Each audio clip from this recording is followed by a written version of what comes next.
आप सभी का पीडब्ल्यू फार्मा के इस चैनल पे I doctor Supriya Mishra your pharma mentor.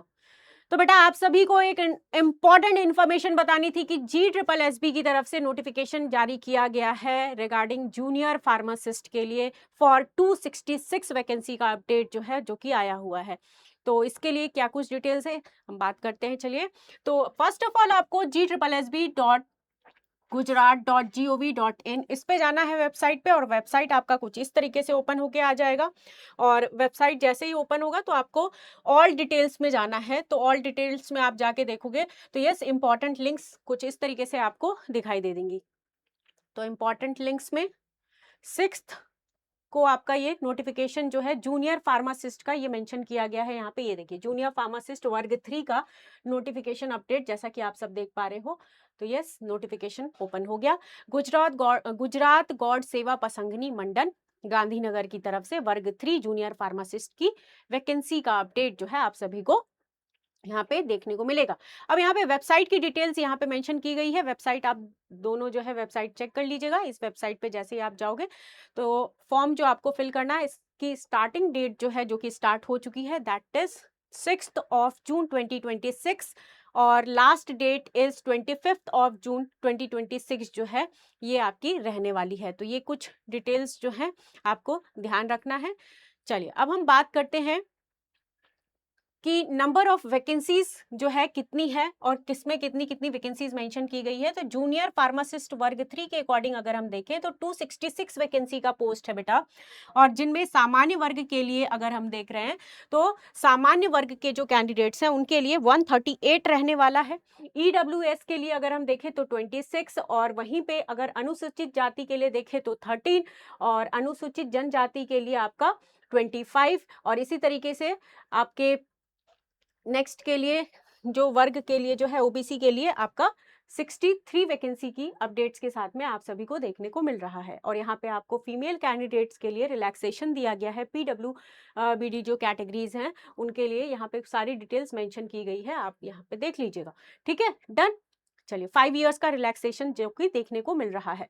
तो ये आपका जो PWBD कैटेगरीज हैं और इन सब कैंडिडेट्स के लिए सारी डिटेल्स यहाँ पे मेंशन की गई है। फीमेल कैंडिडेट्स की बात करें तो 5 इयर्स का रिलैक्सेशन दिया गया है, और इसके अकॉर्डिंग आपके जो भी कैंडिडेट्स जो हैं PWBD कैटेगरीज हैं और इनमें भी जो आपके रिलैक्सेशंस हैं, आप सारी की सारी रिलैक्सेशंस जो है बेटे वो यहाँ पे देख लीजिए। तो ये जनरल फीमेल के लिए 5 इयर्स मेंशन किया है इन्होंने। और उसके बाद रिजर्व कैटेगरी मेल के लिए अगर हम देखें तो अगेन 5 इयर्स इन्होंने मेंशन किया गया है। पुरुष के लिए जो मेंशन किया है, रिजर्व कैटेगरी फीमेल्स में जो है आपका 10 इयर्स मेंशन किया गया है। PWD कैटेगरीज की जब हम बात करते हैं तो इसमें 20 इयर्स का रिलैक्सेशन दिया गया है। एक्स सर्विसमैन की अगर हम बात कर रहे हैं तो एक्स सर्विसमैन की अगर हम बात करें तो इसके कैंडिडेट्स के लिए जो है सर्विस पीरियड प्लस 3 इयर्स का रिलैक्सेशन जो है वो मेंशन किया गया है। तो ये हो गए आपके सारी डिटेल्स। चलिए, अब हम बात कर लेते हैं एज रिलैक्सेशन के बाद में शैक्षणिक योग्यता के बारे में बात करें तो एजुकेशनल क्वालिफिकेशन की जब हम बात करते हैं बेटा तो बैचलर डिग्री इन फार्मेसी और degree of doctor of pharmacy pharm D के कैंडिडेट्स यहाँ पे अप्लाई कर सकते हो आप लोग। और आपका फार्मेसी काउंसिल ऑफ इंडिया से आपका रजिस्ट्रेशन होना अनिवार्य है बेटा, ये भी मेंशन किया गया है। नेक्स्ट अगर हम देखें डिप्लोमा इन फार्मेसी, तो जो हमारे डिप्लोमा के कैंडिडेट्स हैं वो भी अप्लाई कर सकते हैं, बट उनके लिए एक मैंडेटरी यहाँ पे कुछ नोटिफिकेशंस में मेंशन किया गया है कि आपको 2 इयर्स का एक्सपीरियंस होना चाहिए एज अ जूनियर फार्मासिस्ट, या फिर junior pharmacist in government segment के अंदर, या फिर गवर्नमेंट अंडरटेकिंग बोर्ड और डिस्पेंसर के तौर पे आप वहाँ पे वर्क किए गए होने चाहिए। इसके अलावा हॉस्पिटल सेटअप्स में आपका वर्किंग है अगर तो 2 इयर्स का वो भी वैलिड माना जाएगा डिस्पेंसरी के तौर पे। और मेडिकल रिप्रेजेंटेटिव के तौर पे या फार्मासिस्ट के तौर पे अगर आपने वर्क किया हुआ है तो ये कैंडिडेट्स अप्लाई कर सकते हैं। चलिए जी, अब हम जानते हैं कि कैंडिडेट्स को और कौन कौन सी योग्यता जो है वो इम्पॉर्टेंट रखी गई है। तो basic knowledge of computer application ये रिक्वायर्ड है, और गुजराती सिविल सर्विसेज क्लासिफिकेशन के अकॉर्डिंग कंप्यूटर नॉलेज के बारे में आपको प्रॉपर जानना है। गुजराती और हिंदी लैंग्वेज के बारे में आपको आना चाहिए, बोथ लैंग्वेज यहाँ पे मेंशन किया गया है। डायरेक्ट सिलेक्शन की अगर हम बात करें तो required to get himself registered with the Gujarat state pharmacy council, तो आपका registration Gujarat state pharmacy council से होना अनिवार्य है बेटा। और यहाँ पे जो भी कैंडिडेट जो है अपॉइंटमेंट से पहले पहले जो है आपको रजिस्ट्रेशन करवा लेना है स्टेट फार्मेसी काउंसिल से, ठीक है। तो ये भी है। तो अदर भी कोई कैंडिडेट अगर आप अप्लाई करना चाहते हो तो आप जो है फिलहाल अभी अप्लाई कर सकते हैं, लेकिन आपको चेंज कराना पड़ेगा, रजिस्ट्रेशन आपको गुजरात का होना मैंडेटरी है। Direct selection shall be required to furnish a security and, अगर हम यहाँ पे देख रहे हैं तो इसमें बेसिकली गवर्नमेंट ऑफ इंडिया के अकॉर्डिंग जो सारे के सारे अपॉइंटमेंट से रिलेटेड जो सारी इंपॉर्टेंट नोटिफिकेशन सब कुछ मेंशन की गई है, आप यहाँ पे ये देख लीजिएगा। चलिए अब हम बात करते हैं, ओके नाउ सैलरी एस्पेक्ट की अगर हम बात करते हैं, शैक्षणिक योग्यता ये हो गई आपकी, एंड देन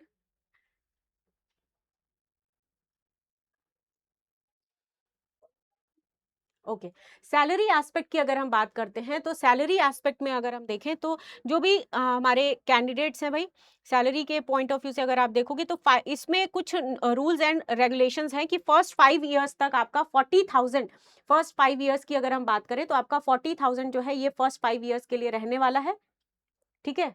यस, 5 साल के लिए आपका कितना रहने वाला है, 40,000 जो है आपका 5 साल के लिए 40,800 रुपीज 5 इयर्स के लिए रहेगा। और इसके अलावा जो है आपका जब 5 साल कंप्लीट हो जाएंगे देन 7 CPC के अकॉर्डिंग जो है आपका जो ग्रेड है वो आपका अपडेट कर दिया जाएगा, 92,300 तक जो है ये आपका जाएगा। तो यस, 5 साल में आपका किसी भी तरीके का कोई भी जो है इसमें चेंज नहीं है अकॉर्डिंग टू योर परफॉर्मेंस। ये आपका फर्दर जो है आफ्टर 5 इयर्स ये सारी डिटेल्स आपकी चेंज हो जाएगी। तो ये था आप सभी के लिए बेसिकली कैंडिडेट्स के लिए कि क्या कुछ इम्पोर्टेंट इंफॉर्मेशन। चलिए एप्लीकेशन फीस की अगर हम बात करते हैं तो एप्लीकेशन फीस पे आ जाते हैं भाई, कितना एप्लीकेशन फीस रहने वाला है।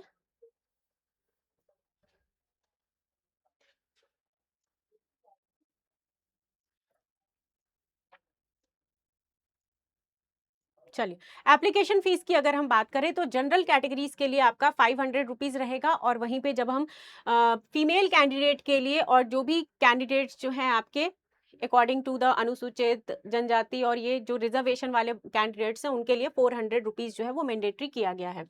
अगर हम फीस की बात करें तो आपका रिफंड कर दिया जाएगा अगर जो कैंडिडेट्स एग्जामिनेशन में अपेयर होते हैं, ये भी चीज़ यहाँ पे इन्होंने मेंशन की है। तो फीस जो है विल बी रिफंडेड जब आप एग्जामिनेशंस में अपेयर हो जाते हो। अब हम एग्जामिनेशन पैटर्न की बात कर लेते हैं, तो क्या कुछ एग्जामिनेशन पैटर्न रहने वाला है, तो ये आपका OMR बेस्ड एग्जामिनेशन जो है ये रहने वाला है, ठीक है। OMR बेस्ड एग्जामिनेशन रहने वाला है। इसमें आपके 2 सेगमेंट में एग्जाम होंगे, पार्ट ए और part B. Part A segment जो होगा, पार्ट ए के में आपका नॉन फार्मा सेगमेंट होगा, पार्ट बी सेगमेंट जो होगा जो कि 120 मार्क्स का 120 बेसिकली अगर हम देखें तो मार्क्स का रहने वाला है, जिसमें कि आपके फार्मा सेगमेंट्स जो हैं वो रहेंगे, करेक्ट। टोटल मार्क्स जो रहेगा वो 210 मार्क्स का होने वाला है। तो 90 + 120 इस तरीके से आपका दोनों सेगमेंट्स का रहने वाला है। तो इसमें हम एग्जामिनेशंस से के रिगार्डिंग अगर हम देखें तो यस, इस तरीके से आपको कंप्लीट सिलेबस की डिटेल्स यहाँ पे मिल जाएगी। तो पार्ट ए आपका 60 मार्क्स का रहेगा, जिसमें रीजनिंग और डेटा इंटरप्रिटेशन रहने वाला है, ठीक है। 30 क्वेश्चंस 30 मार्क्स, और उसके बाद क्वांटिटेटिव एप्टीट्यूड अगेन इसमें 30 क्वेश्चंस 30 मार्क्स। पार्ट बी में अगर हम देखें तो 150 इसमें देखने को मिल रहा है मार्क्स, कॉन्स्टिट्यूशन ऑफ इंडिया से रिलेटेड रहने वाली हैं सारी चीजें। And then current affairs, comprehensive Gujarati plus English 5 marks के आपके ये क्वेश्चंस यहाँ से रहने वाले हैं, करेक्ट। क्वेश्चंस और it's application related educational qualifications related 120 questions 120 marks ये आपका रहेगा, करेक्ट। तो इसमें आपके 15 मार्क्स हो गए। सब्जेक्ट रिलेटेड फार्मा रिलेटेड अगर हम देखें तो 15 मार्क्स का आपका फार्माकोलॉजी, 10 मार्क्स के आपके हो गए ह्यूमन एनाटमी। फार्मास्यूटिक्स 10 मार्क्स का हो जाएगा। फार्मास्यूटिकल इनऑर्गेनिक केमिस्ट्री 5 मार्क्स के हैं बेटा। And then organic chemistry 5 marks का रहेगा। बायोकेमिस्ट्री 10 मार्क्स के रहने वाले हैं। पैथोफिजियोलॉजी 10 मार्क्स का। And then physical pharmaceutics 10, pharmaceutical microbiology 5 marks के बेटे।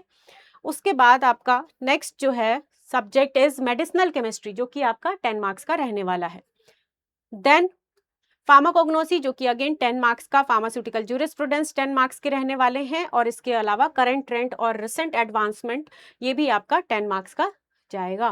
तो ये कुछ डिटेल्स बेटा आप सभी को जो कि ध्यान रखना है। अब एग्जामिनेशन कितने आवर्स का रहने वाला है, तो ड्यूरेशन आपका रहेगा बेटा 3 आवर्स का ये एग्जामिनेशन रहने वाला है। और इसमें क्या नेगेटिव मार्किंग है मैम, तो यस 0.25 मार्क्स की अगर हम बात कर रहे हैं तो ये आपका नेगेटिव मार्किंग रहने वाला है। क्वालिफाइंग स्टैंडर्ड्स की अगर हम बात करें तो क्वालिफाइंग स्टैंडर्ड्स में 40% आपका क्वालिफाई मतलब 40% होना चाहिए इन पार्ट ए सेगमेंट में नॉन फार्मा के अंदर, और 50% आपका पार्ट बी सेगमेंट में क्वालिफाइंग जो है ये माना जाएगा। तो ये कुछ डिटेल्स जो है जो कि आपको ध्यान रखना है। सिलेक्शन प्रोसेसेस पूरा ओवरऑल अगर हम देखें तो एमसीक्यूज बेस्ड आपका सिलेक्शन प्रोसेस जो है ओएमआर बेस्ड एग्जामिनेशंस होने वाले हैं, ये होगा। देन उसके बाद आपका डॉक्यूमेंट वेरिफिकेशन होगा, देन मेरिट लिस्ट निकाली जाएगी।